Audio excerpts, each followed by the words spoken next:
sutti.com ವೀಕ್ಷಕರಿಗೆ ನಮಸ್ಕಾರ. ಇವತ್ತು ಬೆಳ್ಳಂಬೆಳಗ್ಗೆ ವಿಧಾನಸಭೆಯ ಸಭಾಪತಿ UT ಖಾದರ್ ಅವರು ಬೆಳಗಾವಿ ದಕ್ಷಿಣ ಮತಕ್ಷೇತ್ರದ ಶಾಸಕರಾಗಿರುವಂತಹ ಶಾಸಕ ಅಭಯ್ ಪಾಟೀಲ್ ಅವರು ಹಮ್ಮಿಕೊಂಡಿರುವಂತಹ ದೇಸಿ ಕ್ರೀಡೆಗಳ ಒಂದು ಕಾರ್ಯಕ್ರಮದಲ್ಲಿ UT ಖಾದರ್ ಅವರು ಭಾಗವಹಿಸಿದರು. ಶಾಸಕರಾಗಿರುವಂಥ ಅಭಯ್ ಪಾಟೀಲರು ಪ್ರತಿ ವರ್ಷ ಅಧಿವೇಶನ ನಡೆಯುವಂಥ ಸಂದರ್ಭದಲ್ಲಿ ದೇಸಿ ಕ್ರೀಡೆಗಳನ್ನು ಆಯೋಜನೆ ಮಾಡ್ತಾರೆ. ಹೀಗಾಗಿ ಇವತ್ತು ಬೆಳಗಾವಿಯ ಲೀಲೆ ಮೈದಾನದಲ್ಲಿ ಆ ದೇಸಿ ಕ್ರೀಡೆಗಳ ಅನಾವರಣ ಆಯಿತು. UT ಖಾದರ್, ಶಾಸಕ ಅಭಯ್ ಪಾಟೀಲ್ ಸೇರಿದಂತೆ ಅನೇಕ ಜನ ಶಾಸಕರು ಇವತ್ತು ಗಿಲ್ಲಿ, ದಾಂಡು, ಲಗೋರಿ ಸೇರಿದಂತೆ ಅನೇಕ ದೇಸಿ ಕ್ರೀಡೆಗಳನ್ನು ಆಡುವುದರ ಮೂಲಕ ಎಲ್ಲರ ಗಮನವನ್ನು ಸೆಳೆದಿದ್ದಾರೆ.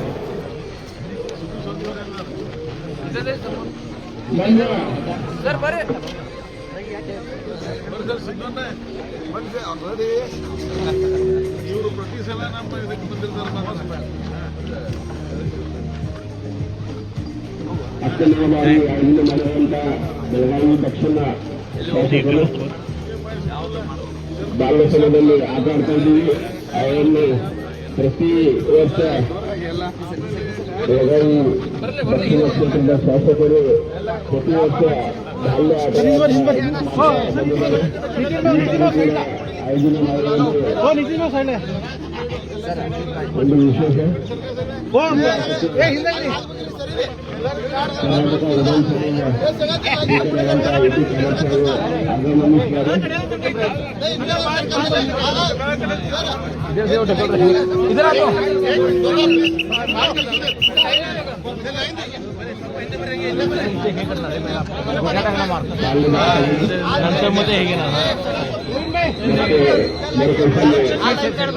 ಅವರು ಪ್ರಯತ್ನ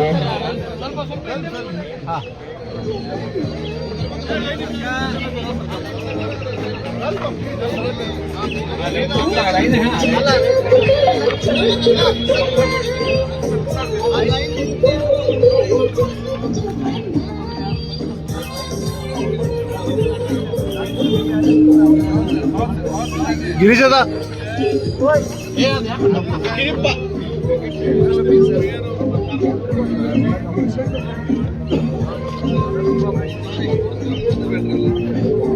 बोलो भारत माता की बाजू पर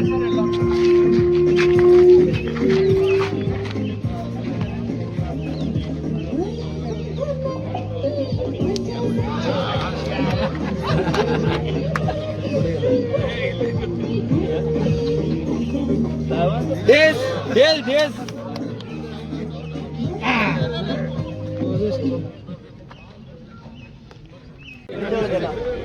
ಸರ್ ಎಲ್ಲ ಓಡಾಗಿ ಸರ್ ನಾವು ಹಿಂದೆ ಹೋಗ್ಬಿಡ್ತಾರೆ.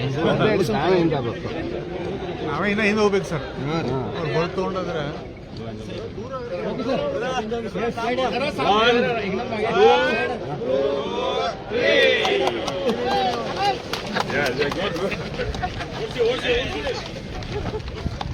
ಸರ್ ಹೋಗ್ಬೇಕಂತ ಹೋಗ್ಬೇಕ್ರಿ.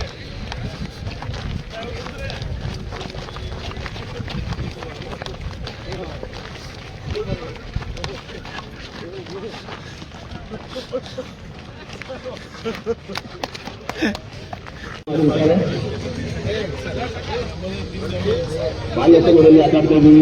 ಈಗ ಮತ್ತೆ ಮರುಕಳಿಸಿ ಪ್ರತಿ ವರ್ಷದಂತೆ ಈ ವರ್ಷ ಕೂಡ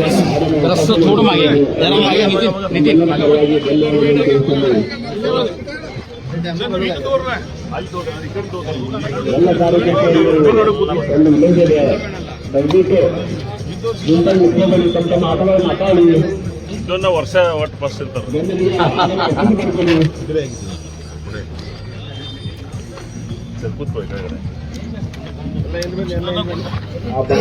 ಬಾಲ್ಯದ ಸೌಲಭ್ಯಗಳು ಮತ್ತೆ ಆಡಲು ಅವಕಾಶ ಮಾಡಿಕೊಟ್ಟಿದ್ದಾರೆ. ಗೋಲಿ ಆಟ, ಟೈರ್ ಆಟ, ಗಿಲ್ಲಿದಾಂಡು, ಬೆಳಗಾವಿಯ ದಕ್ಷಿಣ ಶಾಸಕರಂತ ವಿಶೇಷತೆ ಅಂದರೆ ಮಾಜಿ ಶಾಸಕರು. ಯಾಕೆಂತಂದ್ರೆ ಆ ದಿನಗಳಲ್ಲಿ ಆಟ ಆಡ್ತಕ್ಕಂಥ ಏನು ಗ್ರಾಮೀಣ ಕ್ರೀಡೆಗಳನ್ನ ಮತ್ತೊಮ್ಮೆ ಇವತ್ತು ಸ್ಪೀಕರ್ ಅವ್ರ ಮುಖಾಂತರ ಆಟ ಆಡ್ತಾರೆ. ಬನ್ನಿ ನಮ್ಮ ಜೊತೆ ಸ್ಪೀಕರ್ ಅಂದ್ರೆ ಸರ್, ಈ ಒಂದು ಹಳೆಯ ಕಾಲದ ಆಟಗಳನ್ನು ನಾವು ಆಡ್ತಾರೆ ಹೇಗೆ ಅನ್ಸುತ್ತೆ? ಬಹುಶಃ ನಾನು ಇವತ್ತು ಅಭಯ್ ಪಟೇಲ್ ಮತ್ತು ತಂಡ ಅಭಿನಂದಿಸ್ತೇನೆ. ಯಾಕೆಂದ್ರೆ ಜಾನಪದ ಕ್ರೀಡೆಯು ಅವತ್ತಿನ ಕಾಲದ ನಮ್ಮ ಹಿರಿಯರ ಒಂದು ಶ್ರಮಜೀವಿಗಳು ಕ್ರೀಡೆ ಮಾತ್ರಲ್ಲ, ಅದು ಜೀವನ ಶೈಲಿ ಕೂಡ ಆಗಿತ್ತು. ಆದ ಕಾರಣ ಇಂಥ ಆಟವನ್ನು ಬಹುಶಃ ನಾವು ಇವತ್ತು ಈ ರೀತಿ ಆಟವನ್ನು ಆಟ ಆಡಿಸುವ ಮೂಲಕ ಅದು ಬರೀ ಇವತ್ತು ಒಂದು ದಿವಸ ಆಟ ಕಾರ್ಯಕ್ರಮ ಮಾತ್ರ ಅಲ್ಲ, ಇದು ನಮ್ಮ ಸಮಾಜದ ಯುವಕರಿಗೆ, ವಿದ್ಯಾರ್ಥಿ ಸಮುದಾಯಕ್ಕೆ ಮತ್ತು ಭವಿಷ್ಯ ಜನಾಂಗಕ್ಕೆ ನಮ್ಮ ಪ್ರದೇಶದ ಹಿರಿಯರ ಸಂಸ್ಕೃತಿ, ಪರಂಪರೆ, ಆಚಾರ ವಿಚಾರಣೆ, ಒಂದು ಪ್ರದೇಶದಲ್ಲಿ ಯಾವುದೇ ಒಂದು ಭೇದ ಭಾವ ಇಲ್ಲದೆ ಜೊತೆ ಸೇರುವಂಥ ಒಂದು ಅವಕಾಶ, ಇದು ನಮ್ಮ ಹಿಂದಿನ ಕೊಟ್ಟಂಥ ದೊಡ್ಡ ಮಟ್ಟದ ಶಕ್ತಿ ನಮ್ಮ ಸಮಾಜ ಮತ್ತು ದೇಶಕ್ಕೆ. ಅದನ್ನು ಈಗಿನ ಆಧುನಿಕ ತಂತ್ರಜ್ಞಾನ ಕಾಲದಲ್ಲಿ ಮುಂದುವರಿಸಿಕೊಂಡು ಹೋಗಿ ಆ ಹಿಂದಿನ ಪರಂಪರೆಯನ್ನು ಉಳಿಸಿಕೊಂಡು ಒಗ್ಗಟ್ಟಿನ ಹೋಗುವಂಥ ಒಂದು ಶಕ್ತಿಯುತ ಕ್ರೀಡೆ ಆಗಿದೆ. ಸೊ ಇದು ಸಂತೋಷವಾಗ್ತದೆ, ನಾನು ಅಭಿನಂದಿಸ್ತೇನೆ. ಈಗ ಏನಂದ್ರೆ ಆ ದಿನಗಳತ್ತ ಹೋಗ್ತಾರೆ, ಏನಂದ್ರೆ ಹಿಂದಿನ ದಿನಗಳು ಹೋಗುವಂಥದ್ದು ಈ ಒಂದು ಕ್ರೀಡೆಗಳೇನಿದೆಯಲ್ಲ, ಈ ಒಂದು ಆರೋಗ್ಯ ವಿಚಾರವಾಗಿ ಕೂಡ ಮತ್ತೆ ಏನು ಅಭಿವೃದ್ಧಿ ದೃಷ್ಟಿ ವಿಚಾರ ಕೂಡ ಆ ಒಂದು ಆಟ ಆಡ್ತಾರೆ. ಹೌದು, ಯಾಕಂದ್ರೆ ಇಲ್ಲಿದೆ ನೋಡಿ, ಈಗ ಒಂದು ಕಾನ್ಸಂಟ್ರೇಷನ್ ಬೇಕು, ತಾಳ್ಮೆ ಬೇಕು. ಈಗಿನ ಯುವಜನಕ್ಕೆ ತಾಳ್ಮೆ ಎಲ್ಲ ಬಹಳಷ್ಟು ಕಡಿಮೆ, ಇಂತಹದ್ದು ಅವಕಾಶ ಕೂಡ ಸಿಗ್ತಾನಿಲ್ಲ. ಮತ್ತೆ ಹಿಂದಿನ ಕಾಲದೆಲ್ಲ ಒಟ್ಟುಗೂಡಿ ಆಟ ಆಡ್ತಿದ್ರು, 10-20 ಜನ 30 ಜನ ನೆರೆಕರೆಯವರು ಮಿತ್ರರೆಲ್ಲ ಸೇರಿ. ಅದ್ರ ಬಡವರು ಇರ್ತಾರೆ, ಶ್ರೀಮಂತ ಇರ್ತಾರೆ, ಕಲ್ತವ್ರು ಇರ್ತಾರೆ, ಕಲಿಯೋರು ಇರ್ತಾರೆ, ಚೆನ್ನಾಗಿರ್ತಾರೆ ಎಲ್ಲರೂ. ಈಗಿನ ಒಂದು ಆದ ಕಾಲೇಜ್ ಮೊಬೈಲ್ ಬಂದು, ಕಂಪ್ಯೂಟರ್ ಎಲ್ಲ ಬಂದು ಒಬ್ಬರು 2-3 ಜನ ಅಲ್ಲದೆ ಜೊತೆ ಸೇರುವಂಥ ವಾತಾವರಣ ಕೂಡ ಇಲ್ಲ. ಸೊ ಇಂಥೆಲ್ಲ ಅವಕಾಶ ಕೊಟ್ಟಾಗ ಇದೆಲ್ಲ ಕೂಡ ಸಮಾಜಕ್ಕೆ ದೊಡ್ಡ ಮಟ್ಟದ ಒಂದು ಕೊಡುಗೆ ಆಗ್ತದೆ. ಮಕ್ಕಳಿಗೆ ಏನು ಬಯಸ್ತದೆ ಸರ್ ಇವತ್ತು?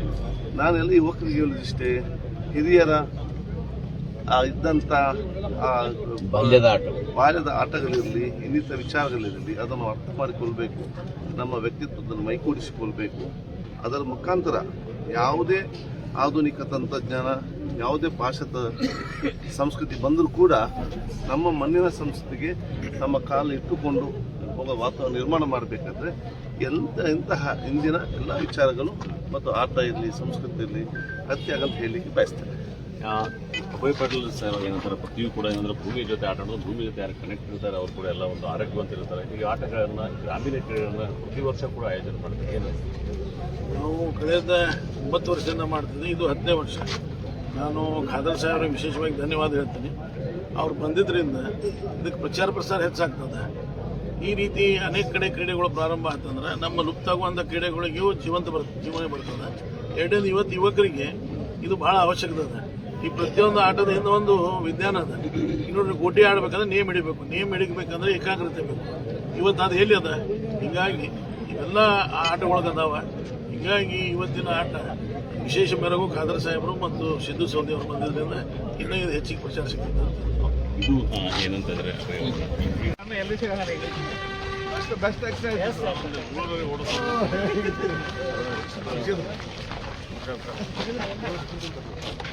What man?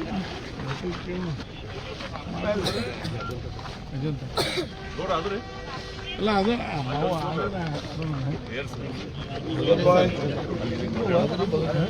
ಎಲ್ಲ ವಿಡಿಯೋ ಮಾಡಿದರೆ ಇವತ್ತು ಸಕಲ ವಿಡಿಯೋಕ್ಕೆಲ್ಲ ಹಿಂದಿಯೂ ಇರ್ತಾರೆ. ಸರಿ ಬೆಳಗಾಮಿನ ಈ ಒಂದು ಪ್ರದೇಶದಲ್ಲಿ ಸಲಹೆ ಅಭಯ್ ಪಟೇಲ್ ಅವರು ಇವತ್ತು ಜಾನಪದ ಕ್ರೀಡೆ ಅನ್ನೋದು ಏರ್ಪಡಿಸುವುದು ಅತ್ಯಂತ ಸಂತೋಷ. ನನಗೆ ಮತ್ತು ಸಿದ್ದು ಸವದಿ ಅವರು ಇದರಲ್ಲಿ ಭಾಗವಹಿಸಲು ಅತ್ಯಂತ ಸಂತುಷ್ಟರಾಗಿದ್ದೇವೆ. ಯಾಕೆಂತ ಹೇಳಿದ್ರೆ ಈ ರೀತಿಯ ಜಾನಪದ ಕ್ರೀಡೆ ಅದು ಹಿಂದಿನ ನಮ್ಮ ಹಿರಿಯರ ಅದೊಂದು ಅಭ್ಯಾಸ ಮತ್ತು ಕ್ರೀಡೆ ಮಾತ್ರ ಅಲ್ಲ, ಇದು ಹಿಂದಿನ ಜನಸಾಮಾನ್ಯರ ಶ್ರಮಜೀವಿಗಳ ಜೀವನ ಶೈಲಿ ಕೂಡ ಇವತ್ತು ಆಗಿತ್ತು. ಅದು ಇಡೀ ಸಮಾಜದಲ್ಲಿ ಅದು ಸೇರಿಕೊಂಡಂತಹ ಒಂದು ಕ್ರೀಡೆ ಇವತ್ತು ಆಗಿದೆ. ಅದನ್ನು ನಾವು ಇವತ್ತು ಮತ್ತೆ ಈ ಒಂದು ಕಾಲಘಟ್ಟದಲ್ಲಿ ಈ ರೀತಿಯ ಕ್ರೀಡೆಯನ್ನು ನಾವು ಪರಿಚಯ ಮಾಡೋದ್ರ ಮೂಲಕ ಯುವ ಜನಾಂಗ, ವಿದ್ಯಾರ್ಥಿ ಸಮುದಾಯಕ್ಕೆ ಇಂದಿನ ಜಾನಪದ ಕ್ರೀಡೆಯನ್ನು ಪರಿಚಯ ಮಾಡಿ ಅದನ್ನು ಜೀವಂತ ಉಳಿಸಿ ಅದನ್ನು ವ್ಯಕ್ತಿತ್ವದಲ್ಲಿ ಸೇರಿಸಿಕೊಂಡು ಆ ಯುವಕ ಮತ್ತು ವಿದ್ಯಾರ್ಥಿಗಳ ವ್ಯಕ್ತಿತ್ವ ಕೂಡ ಬೆಳಲಿಕ್ಕೆ ಬಹಳ ಇವತ್ತು ಪ್ರಯೋಜನಕಾರಿ ಆಗ್ತದೆ. ಇಂದಿನ ಮಕ್ಕಳಿಗೆ ಏನು ಹೇಳಿದ್ರು ಸರ್? ಇಂದಿನ ಎಲ್ಲ ನಮ್ಮ ಹಿರಿಯರು ಏನೆಲ್ಲ ಕೊಟ್ಟಿದ್ದಾರ ಅದು ಅವತ್ತಿನ ಕಾಲಕ್ಕೆ ಮಾತ್ರ ಅಲ್ಲ, ಭವಿಷ್ಯದ ಜನಾಂಗಕ್ಕೆ ಮತ್ತು ಹುಟ್ಟಿ ಬರೋದ ಮಕ್ಕಳಿಗೆ ಕೂಡ ವರ್ಗಾಯಿಸುವ ಜವಾಬ್ದಾರಿ ಸರ್ವರ ಕೂಡ ಜವಾಬ್ದಾರಿ. ಅವತ್ತಿನ ಕಾಲದಲ್ಲಿ ಪ್ರತಿಯೊಂದು ಇಂಥ ಆಟವು ಕೂಡ ಪ್ರತಿಯೊಬ್ಬರು ಕೂಡ ಸೇರಿ ಒಂದು ಗುಂಪಾಗಿ ಸೇರಿ ಆಟ ಆಡೋದು ಆಟ ಆಗಿದೆ. ಈಗಿನ ಕಂಪ್ಯೂಟರ್ ಮತ್ತು ಮೊಬೈಲ್ ಬಂದ ನಂತರ ಏಕಾಂಗಿಯಾಗಿ ಇವತ್ತು ಇದೊಂದು ವಿಚಾರ ಇವತ್ತಾಗಿದೆ. ಎಲ್ಲ ಯುವಜನ ವಿದ್ಯಾರ್ಥಿಗಳೇ ಒಬ್ಬರೊಬ್ಬರು ಅರ್ಥ ಮಾಡಿಕೊಳ್ಳುವಂಥದ್ದು, ಸಮಾಜ ಹೇಗೆ ಇರುವಂಥದ್ದು, ವ್ಯಕ್ತಿತ್ವ ಬೆಳೆಸಿಕೊಳ್ಳುವಂಥದ್ದು, ಅದು ಏಕಾಗ್ರತೆ ಅಥವಾ ಸಮಸ್ಯೆ ಬಂದಾಗ ಅದನ್ನು ನಿಭಾಯಿಸುವಂಥ ಒಂದು ಮನೋಶಕ್ತಿ, ಇದೆಲ್ಲೂ ಕೂಡ ಇವತ್ತಿನಾಗ ಹೆಚ್ಚಾಗಬೇಕಾದ್ರೆ ಇಂಥ ಕ್ರೀಡೆಗಳು ನಮಗೆ ಅತಿ ಅಗತ್ಯ ಅಂತ ಹೇಳಲಿಕ್ಕೆ ನಾನು ಯುವಕರಿಗೆ ಮತ್ತು ವಿದ್ಯಾರ್ಥಿ ಸಮುದಾಯಕ್ಕೆ ಮತ್ತು ಹೆತ್ತವರಿಗೆ ಹೇಳ್ತೇನೆ. ಯಾಕೆ ಹೆತ್ತವರ ಪಾತ್ರ ವಿಶೇಷವಾಗಿದೆ. ಸಣ್ಣ ಮಕ್ಕಳನ್ನು ಇಂಥ ಕರ್ಕೊಂಡು ಬಂದರೆ ಆಟೋಮೆಟಿಕ್ ಪರಿಚಯ ಆಗ್ತದೆ ಮತ್ತು ಆಡ್ತಾರೆ. ಹೆತ್ತವರು ಕರ್ಕೊಂಡು ಬರೋದಿದ್ದಲ್ಲಿ ಬಹುಶಃ ಅವ್ರಿಗೆ ಪರಿಚಯ ಆಗೋದಾದ್ರೆ ಹೇಗೆ? ಆದ ಕಾರಣ ಒಂದು ಮಗನ ವ್ಯಕ್ತಿತ್ವ ರೂಪಿಸಿಕೊಳ್ಳಿಕ್ಕೆ ಅದು ವ್ಯಕ್ತಿತ್ವದ ತಂದೆ ತಾಯಿಯ ಪಾತ್ರ ಬಹಳಷ್ಟಿದೆ ಅಂತ ಹೇಳಲಿಕ್ಕೆ ಇಚ್ಛಿಸ್ತೀನಿ. Ready?